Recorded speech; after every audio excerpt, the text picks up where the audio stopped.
Senior আইনজীবী জেরাই খান পান্নাকে গ্রেফতার করেছে পুলিশ। সিনিয়র আইনজীবী জেরাই খান পান্নাকে গ্রেফতার করেছে ঢাকা মহানগর গোয়েন্দা পুলিশ। শেখ হাসিনাই ভালো ছিল এই কথা বলবেন? নির্বাচন ব্যবস্থাকে যিনি ধ্বংস করে দিয়েছেন, বাংলাদেশের প্রতিটি ইনস্টিটিউশনকে যিনি ধ্বংস করে দিয়েছেন, পেশাজীবী আইনজীবীদের সংগঠন ধ্বংস করে দিয়েছেন, সাংবাদিকদের সংগঠন ধ্বংস করে দিয়েছেন, পুলিশ ধ্বংস করেছেন, পিএসসি ধ্বংস করেছেন, ব্যাংকিং খাত ধ্বংস করেছেন, আর্থিক সেক্টর ধ্বংস করেছেন, বৈদেশিক খাত ধ্বংস করেছেন, তথাকথিত উন্নয়নের নামে সবকিছু ধ্বংস করে দিয়েছেন। জেরাই খান পান্না এগুলো খুব ভালো করে জানেন, তারপরেও তিনি দায় দিচ্ছেন বর্তমান প্রজন্মকে। নির্বাচন কমিশন গঠন হয়ে গেছে, এখন বিএনপি মনে করছে যে নির্বাচন কমিশন গঠিত হয়ে গেছে, দ্রুত নির্বাচন হবে। বিএনপির লোকজন যথেষ্ট খুশি হয়েছে, কিন্তু না, নির্বাচন হতে দেরি আছে। আপনারা নাকে তেল দিয়ে ঘুমান।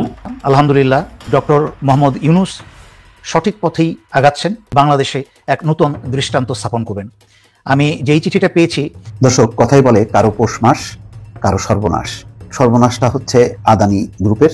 গৌতম আদানি বিদ্যুৎ চুক্তিতে সুবিধা পেতে পারে বাংলাদেশ। আসসালামু আলাইকুম দর্শক, বর্তমান সময়ে রাজনৈতিক পরিস্থিতি বা প্রেক্ষাপটকে বিশ্লেষণ করে আপনাদের সামনে বেশ কিছু গুরুত্বপূর্ণ ভিডিও ফুটেজ নিয়ে হাজির হয়েছি। এমনকি দর্শক, আমি আশা করছি আপনারা সেটা ভিডিও শুরুটা দেখেই বুঝতে পেরেছেন। তাই বলবো দর্শক, যারা ভিডিওটি অন করেছেন তারা অবশ্যই নিউজটি না টেনে সম্পূর্ণ মনোযোগ সহকারে দেখবেন, তাহলে এই মূল রহস্যগুলো বা আসল তথ্যগুলো জানতে বা বুঝতে পারবেন। তো প্রিয় দর্শক, আমি আর বেশি কথা বাড়াবো না। আমি ভিডিও শুরুতেই আপনাদের যে ভিডিওগুলোর অংশ বিশেষ দেখিয়ে শুরু করেছিলাম, সেই ভিডিওগুলোর বিস্তারিত আলোচনা দেখাবো।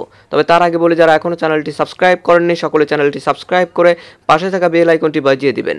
আর যারা ইতিমধ্যেই সাবস্ক্রাইব করে রেখেছেন তাদের সকলকে অসংখ্য ধন্যবাদ। তো চলুন একটি লাইক দিয়ে আমরা ধারাবাহিকভাবে সবগুলো ভিডিওর বিস্তারিত আলোচনা দেখে আসি। জেরাই খান পান্না বলছেন বর্তমান প্রজন্ম দেশ ধ্বংস করছে। এই কথাটা খুব গুরুত্বপূর্ণ যে বর্তমান প্রজন্ম কি করলো যার পরিপ্রেক্ষিতে দেশ ধ্বংস হচ্ছে। বর্তমান প্রজন্ম কি করেছে? বর্তমান প্রজন্ম বলতে তিনি নিশ্চয়ই বৈষম্য বিরোধী ছাত্র আন্দোলনকে বুঝিয়েছেন। তো তারা আসলে দেশ ধ্বংসের জন্য কি করেছে?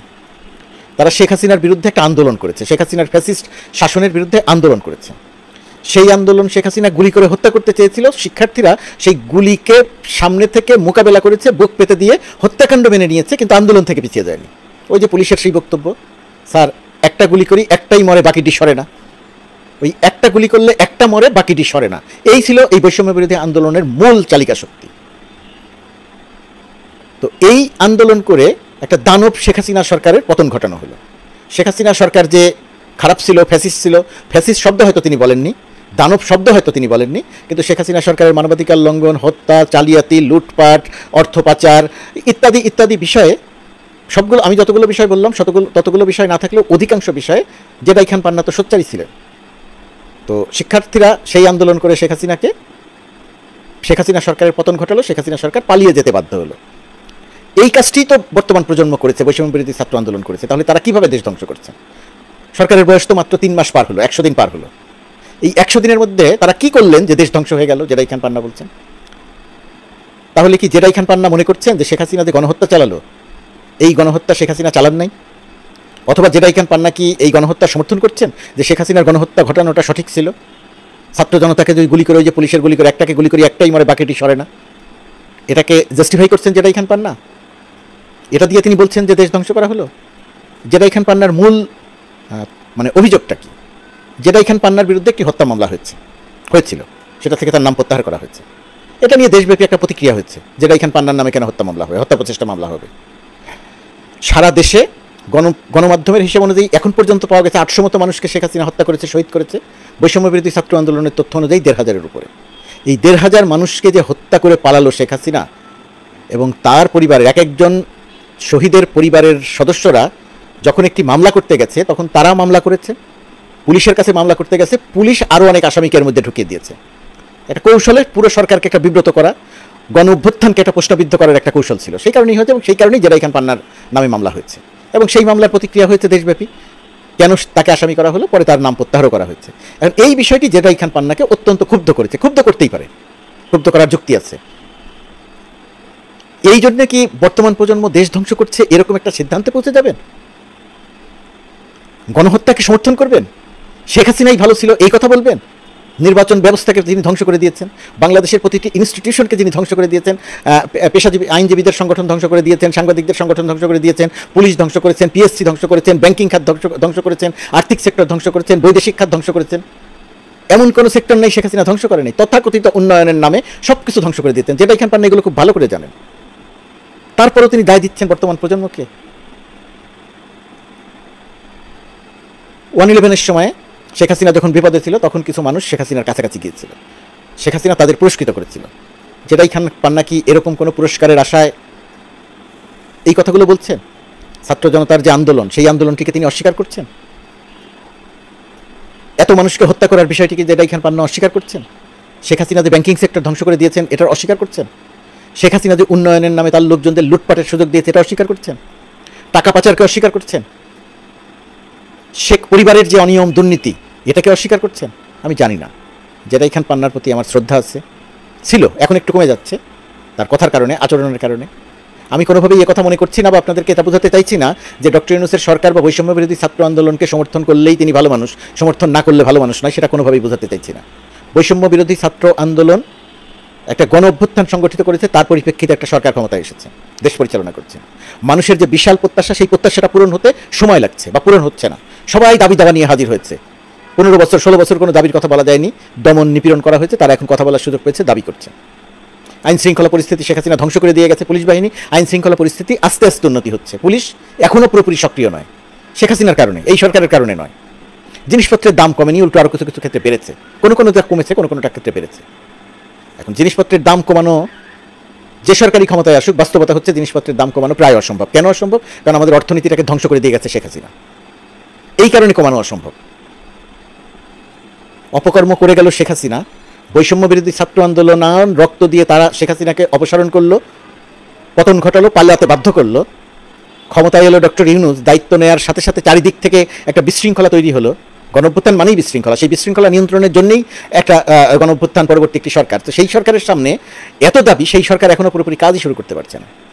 সেই সরকারকে ব্যর্থ বলা হচ্ছে, সেই সরকারের চালিকা শক্তি বৈষম্য বিরোধী ছাত্র আন্দোলনকে বলা হচ্ছে যে তারা দেশ ধ্বংস করছে। তাহলে জেডাই খান পান্না কি করছেন? জেডাই খান পান্নারা কি করছেন? তারা কি বুঝে করছেন? নিশ্চয়ই বুঝে করছেন। জেডাই খান পান্না অত্যন্ত বুদ্ধিমান মানুষ, বড় আইনজীবী। বহু বড় মানুষ নিজের ব্যক্তি সুবিধার জন্যে, অন্যের অপকার করার জন্যে আত্মসমর্পণ করেন, দেশবিরোধী অবস্থানও নেন। আমি জানি না জেডাই খান পান্না বর্তমানে কোন অবস্থান নিচ্ছেন, তিনি কি প্রমাণ করতে চাইছেন, তিনি কি অর্জন করতে চাইছেন। বৈষম্য বিরোধী ছাত্র আন্দোলন এখন পর্যন্ত দৃশ্যমানভাবে এমন কোনো কিছু করেনি যার মাধ্যম দিয়ে বলা যায় যে তারা দেশ ধ্বংস করেছে। তাদের অনেক আচরণের সঙ্গে আপনি একমত না হতে পারেন, তাদের অনেক কাজের আপনি সমালোচনা করতে পারেন, ডক্টর ইউনূস সরকারের অনেক কাজের আপনি সমালোচনা করতে পারেন, সেই করার অধিকার সবার আছে। ডক্টর ইউনূস নিজেও বলেছেন সরকার সেটা শুনবে কি শুনবে না সরকারের ব্যাপার, কিন্তু সমালোচনা করার অধিকার আছে। কিন্তু তাই বলে তারা দেশ ধ্বংস করে দিচ্ছে এই কথা বলার অধিকার নিশ্চয়ই আছে। কিন্তু যে কোনো সচেতন বুদ্ধিমান মানুষ এই কথা কি বলতে পারেন? জেডাই খান পান্না বলছেন, তার মানে হচ্ছে জেডাই খান পান্না যে গেম খেলছেন, সেই গেমে তার ব্যক্তিগতভাবে লাভবান হওয়ার একটা মোহ নিয়ে তিনি গেম খেলছেন।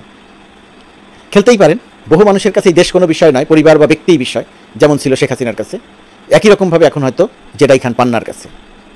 তিনি এখন এই বয়সে এসে নিজে কি পেলাম এইরকম একটা ধারণা তার ভেতরে তৈরি হয়েছে। এত মানুষ উপদেষ্টা হলো, আমি কি পেলাম, এই ব্যাপারটা খুবই গুরুত্বপূর্ণ এবং একটা ভয়াবহ বিপর্যয় ঘটায়। 1971 সালের মুক্তিযুদ্ধের পরে দেশ স্বাধীন হয়েছিল, তখন মানুষের মনে প্রশ্ন দেখা দিয়েছিল, দেশ তো স্বাধীন হলো, আমি যুদ্ধ করলাম বা আমার পরিবার যুদ্ধ করলো, আমি কি পেলাম, আমার ভাগ্যের তো পরিবর্তন হলো না, চারিদিকে আওয়ামী লীগের লোকজন লুটপাট করছে। 2024 সালে এসে গণঅভ্যুত্থান সংগঠিত হলো, শেখ হাসিনার পতন ঘটলো, শেখ হাসিনার পুরো সরকার পালিয়ে গেল। অনেকেই প্রশ্ন করতেই পারেন, যিনি রক্ত দিয়েছেন, তার ভাই, বাবা, মা, বাবা, বোন, প্রশ্ন করতেই পারেন যে আমরা কি পেলাম, আমি কি পেলাম। জেডাই খান পান্না সেই আন্দোলনকে সমর্থন করেছেন, তিনিও মনে করতে পারেন যে আমি কি পেলাম। এখন তিনি যদি মনে মনে কিছু প্রত্যাশা করে থাকেন এবং সেটা যদি না পেয়ে থাকেন, তাহলে তার ভেতরে রাগ থাকতে পারে, ক্ষোভ থাকতে পারে। উপদেষ্টা হতে চাইলে সেটা যদি হতে না পারেন বা তাকে যদি বানানো না হয়, তাহলে রাগ থাকতে পারে, ক্ষোভ থাকতে পারে, প্রকাশও করতে পারে। তাই বলে বর্তমান সরকারের চালিকা শক্তিকে, অভ্যুত্থান ঘটানো অবিস্মরণীয় অবদান যাদের, তাদেরকে আপনি বলবেন যে তারা দেশ ধ্বংস করছে? এটা আয়নায় দাঁড়াতে হবে না, আয়নার সামনে দাঁড়াতে হবে না জেডাই খান পান্নাকে? প্রখ্যাত আইনজীবী বলেছি আপনাকে সম্মান দেওয়ার জন্য, আপনি আসলে মাঝারি মানের আইনজীবী, তাতে কোনো সমস্যা নেই, আমরা অধিকাংশ মানুষই মাঝারি মানের। কিন্তু বিবেকটা তো মোটামুটিভাবে সমন্বয় রাখা দরকার। শেখ হাসিনার দুঃশাসন মুক্ত হয়েছে বাংলাদেশ, শেখ হাসিনার চুরি, জালিয়াতি, বাটপারি মুক্ত হয়েছে বাংলাদেশ, শেখ হাসিনার গুম খুন মুক্ত হয়েছে বাংলাদেশ, শেখ হাসিনার গণহত্যা মুক্ত হয়েছে বাংলাদেশ। খুব কম অর্জন নয় এটা। জেডাই খান পান্না নিশ্চয়ই এটা বুঝেন। তিনি ব্যক্তিগত তার লাভ বা ব্যক্তিগত প্রাপ্তির আশায় এই সব কিছুকে অস্বীকার করে ছাত্র জনতার উপরে দায় চাপাচ্ছেন। একটি মামলা হয়তো তার ক্ষেত্রে ভূমিকা রাখছে, আরও বেশি তিনি অনেক কিছু পেতে চাইছেন হয়তোবা, সেই কারণেই তিনি এই কথা বলছেন। ইতিহাস জেডাই খান পান্নাকে তার মতো করেই মূল্যায়ন করবে। তিনি যত বড় আইনজীবী হয়ে থাকুন না কেন, এই ভূমিকা, তার এই অবস্থান ইতিহাস থেকে তিনি কখনো কোনো দিন মুছে ফেলতে পারবেন না। আলহামদুলিল্লাহ, ডক্টর মোহাম্মদ ইউনুস সঠিক পথেই আগাচ্ছেন। উনি শত দিনের যে ভাষণে বলেছিলেন গত 15 বছরের সকল বিচার হবে, এবং সেই কথার উপর আমি আস্থা রাখতে চাচ্ছি। আশা করি উনি সঠিকভাবেই সেই পথ অবলম্বন করে বাংলাদেশে এক নতুন দৃষ্টান্ত স্থাপন করবেন। আমি যেই চিঠিটা পেয়েছি সেখানে গত 16 বছরে আয়নাঘর, গত 16 বছরে যারা যারা বাংলাদেশে গুম, খুন এবং আয়নাঘরের সাথে জড়িত ছিল তাদের বড় বড় রুই কাতলা কিছুদের নাম প্রকাশিত হয়েছে, তাদের পাসপোর্ট বাতিল করার আদেশ হয়েছে এবং তারা যেন দেশ ছেড়ে পালাতে না পারে সেই ব্যবস্থা নেওয়ার কথা বলা হয়েছে। তাই সবাই অতন্দ্র প্রহরী হয়ে শুধু বিমানবন্দর নয়, আমি বিজিবিকে বলবো এবং সারা বাংলাদেশের সকল জনগণকে বলবো এদের উপরে কড়া নজর রাখুন এবং এদেরকে যেখানেই পাবেন এদেরকে সামাজিকভাবে ধিক্কার জানান। সবচেয়ে বড় ক্রিমিনাল আমার জানা মতে হচ্ছে এই বদমাসটা লেফটেন্যান্ট জেনারেল আকবর, যার কথা আমি গতকালকে আপনাদেরকে বলেছি যে সেনানিবাসে বসে সে রয়ের প্রধানের সাথে প্রতিনিয়ত মিটিং করে চলেছে বাংলাদেশের বিরুদ্ধে, এবং কি করে এই বিপ্লবী সরকারকে সরানো যায় তা নিয়ে তার সকল কর্মকাণ্ড চলছে। এই লোকটা আমাকে 2012 সালে, এই জেনারেল আকবর 2012 সালে আমাকে ডিজিএফআই সদরে ডেকে হুমকি দিয়েছিল। আমাকে বলেছিল কথা বলা বন্ধ করতে এবং পত্রপত্রিকায় লেখালেখি বন্ধ করতে। আমি যেহেতু স্বৈরাচারী শেখ হাসিনার সকল যত দুর্নীতির কাজ এগুলো পত্রিকায় আমি সাথে সাথে লিখে দিচ্ছিলাম। স্বৈরাচারী শেখ হাসিনার চোর পুত্র জয়ের সমুদ্র চুরির কথা আমি পত্রিকায় লিখেছিলাম, যা নয়া দিগন্ত প্রকাশ করেছিল, আর অন্য কোনো পত্রিকা প্রকাশ করার সাহস পাই নাই। তারপরে আমাকে ডিজিএফআই সদরে ডেকে আমাকে হুমকি ধামকি দেয়। এই হচ্ছে আরেক ক্রিমিনাল, মেজর জেনারেল বা লেফটেন্যান্ট জেনারেল সাইফুল আলম। এমন কোনো খারাপ কাজ নাই যে এ করতে পারে না। মেজর জেনারেল আকবর এবং এই লেফটেন্যান্ট জেনারেল আকবর এবং লেফটেন্যান্ট জেনারেল সাইফুল আলম বাংলাদেশে যে কত মানুষকে হত্যা করেছে তার কোনো সীমা নাই। কথায় কথায় মানুষকে হত্যা করেছে এবং ব্যবসায়ীদের কাছ থেকে লুটপাট করেছে ভয় দেখিয়ে। এই হচ্ছে আরেক criminal Saiful Abedin, major general Saiful Abedin. এই বদমাসটা 1,500 কোটি টাকা নিয়ে হাসিনার কাছ থেকে নিয়ে নির্বাচনের সময় ওই টাকা নিয়ে তারপরে সে দেশ ছেড়ে পালিয়ে সে যুক্তরাষ্ট্রে বাড়ি কিনেছে, চুরির টাকা দিয়ে সেখানে বউ বাচ্চা নিয়ে থাকছে। এই বদমাসটারও কাহিনী আছে। এর শ্বশুর বাড়ি হচ্ছে গফরগাঁও, যেখানে আমার নিজের বাড়ি। তার শ্বশুরকে মিলে এমনও কোনো পাপ কাজ, অত্যাচার, মানুষকে অত্যাচার গফরগাঁয়ে করা বাকি রাখে নাই। তারপরে তো বাংলাদেশেও এই ডিজিএফআই ডিজি থাকা অবস্থায় মানুষ গুম, খুন অনেক কিছু করেছে, বহু মানুষ সাক্ষী আছে। সর্বোপরি সর্বশেষে যে স্বৈরাচারী শেখ হাসিনার পতন পর্যন্ত যে ডিজিএফআই ছিল, এই মেজর জেনারেল হামিদুল হক, এই লোকটাও কিন্তু শেষ সময় এসে কম পাপ কাজ করে নাই। আমার আপন ছোট ভাই, তার ছেলে সন্তান হওয়ার পরে 3 দিন পরে সন্তান মারা যায়, তাকে বনানী কবরস্থানে কবর দিয়ে বাসায় এসে দেখে এই বদমাশ মেজর জেনারেল হামিদ তাকে গ্রেফতার করার জন্য সারা বাসা মহাখালী ডিএইচএস ঘিরে রেখেছে। দেশের জন্য লড়াই করেছি আমি, সংগ্রাম করেছি আমি, আমার ভাই বোন কি করেছে, তাদের জীবনটা, আমার পুরা পরিবারের জীবনটা দুর্বিষহ করে দিয়েছে এই জেনারেল আকবর, জেনারেল সাইফুল আলম, জেনারেল সাইফুল আবেদিন এবং এই জেনারেল হামিদ। এই কয়েকটা বদমাশ মিলে আমার সারা পরিবারের জীবনটা নাবিশ্বাস করে তুলেছে। এরা এমন অত্যাচার করা বাকি রাখে নাই। ব্যবসা বাণিজ্য আমার ভাইদের সমস্ত ধ্বংস করে দিয়েছে, ঘর ছাড়া করেছে।